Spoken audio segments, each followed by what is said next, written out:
Okay, sa una nating pasada po, eto po, pakinggan nyo po, eto na po. Hirap talaga ng StreamYard. Ayan po ang una nating pasada. Entry of appearance. Inihain ng OSG kaugnay ng ICC arrest kay Duterte. Oy! Alam nyo, napakaganda po nito ha. Dati po ang OSG o Solicitor General si Bernardo Guevara ay umatras po para katawanin po ang mga biktima ng ICC. Pero ngayon po sinasaluduhan natin ang OSG o Office of the Solicitor General. Nakakulong sa yung ang baga. Sinasaluduhan po natin sila sapagkat balak po nila na sumuporta po sa mga EJK victims. Okay? Magkakaroon po sila dito ng entry of appearance. So, ano po ibig sabihin nito? Magiging konkreto po. Magiging konkreto ang alin? Ang pagpapagarapon kay Digong. Si Digong ay bangag, hindi kayang talunin ang isang tulad mo. Ayan na, napakalaking pasabog po to ng Office of the Solicitor General. Dahil binigyan niya na lalo ng pag-asa etong mga biktima ng EJK victims. Dahil uubusin mo, kaya shoutout po dyan sa Office of Solicitor General dahil nagising-gising na ang departamento na yan.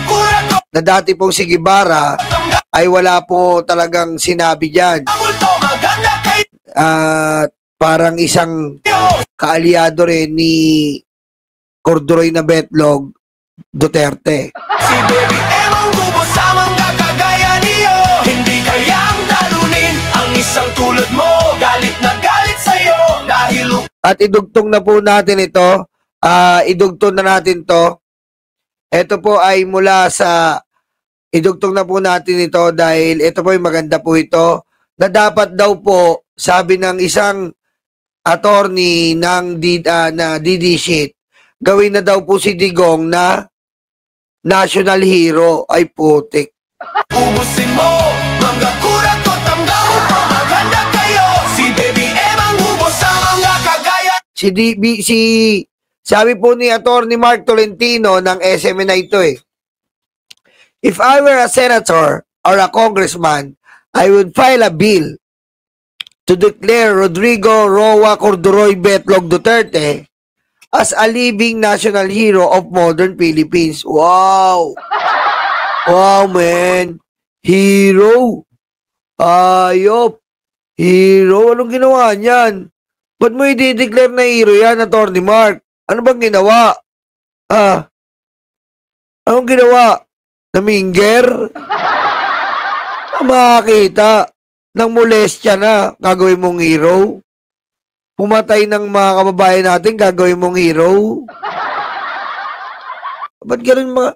Alam mo yung mga abogadong... Yung mga abogadong dumidikit sa... Mga abogadong dumidikit sa mga Duterte, nagiging bobo, no?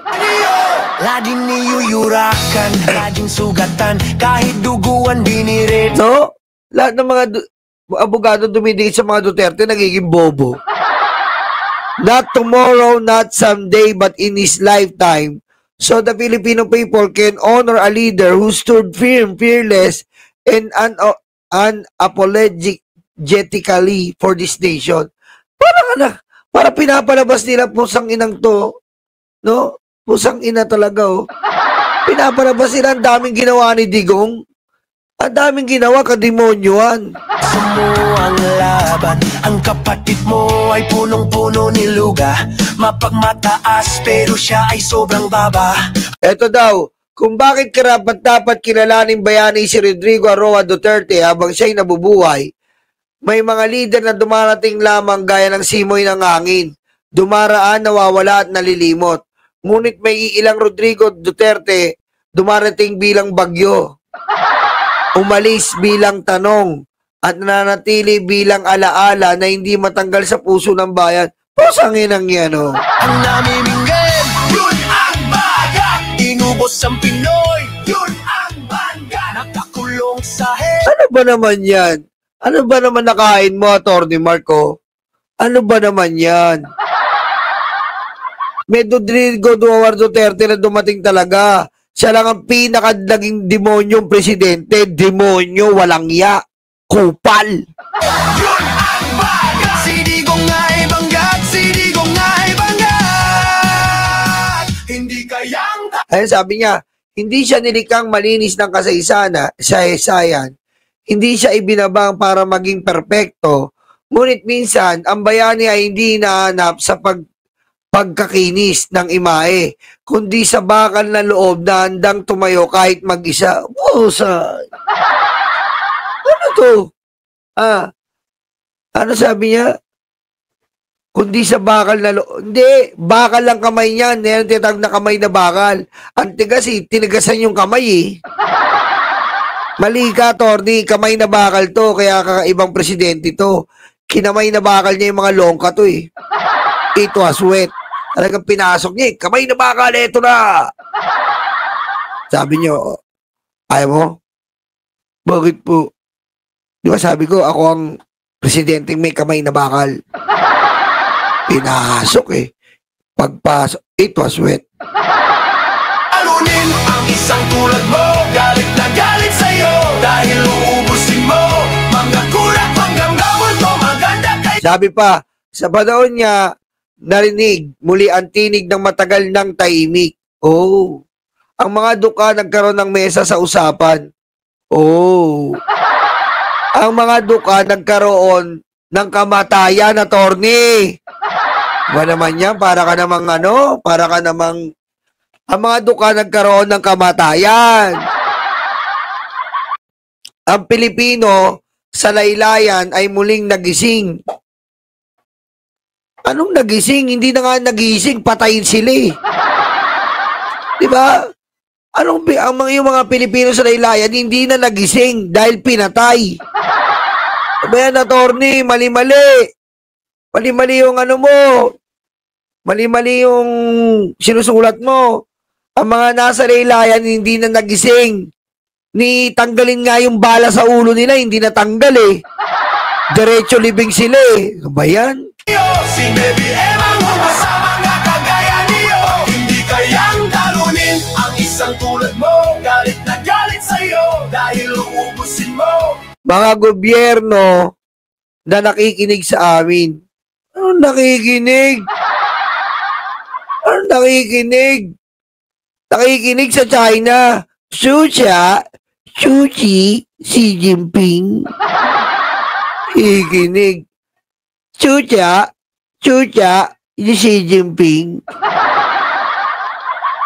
Oo, maraming hindi sumasang-ayon, maraming nagtututol, maraming nagtanong, ay nako.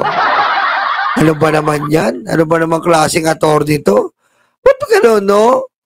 Mga attorney na sumusuporta kay Digong, nagiging engot.